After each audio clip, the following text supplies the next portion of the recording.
A lot of people, when they read about these problems, they say, well, so what? What are we going to be able to do about them? What's going to be able to stop them? Well, one of the things we have to do is think about them as a network. Just as the brain is a network, these problems are interacting. Global warming causes drying, causes fires, causes pollution, which all of which injure the brain. So far, we've not come up with a solution. In fact, we've had various people, like our president, saying it's all not even something to worry about.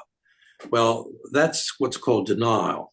It's the most primitive of all of the defense forces or defense mechanisms used by the brain.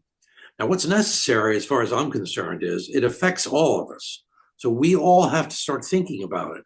And who knows, we don't have any idea what person, what genius is going to be able to think and tie these things together. And the first thing is to know what the problems are and what the effects are. And that's what the book is about. And I call for the readers at the end to sort of think of like a Wikipedia, where people don't have to be an expert to have a say about it, to have a thought. Why don't we try this? Why hasn't that been tried? And that comes from the ordinary person. It doesn't necessarily come from the quote experts. The experts so far haven't done anything to really solve these problems, because if anything, there's further and further misinformation.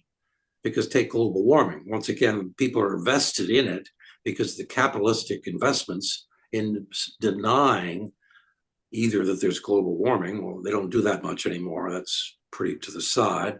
But saying, well, we don't know what to do about it, so why worry about it, which is also not very good.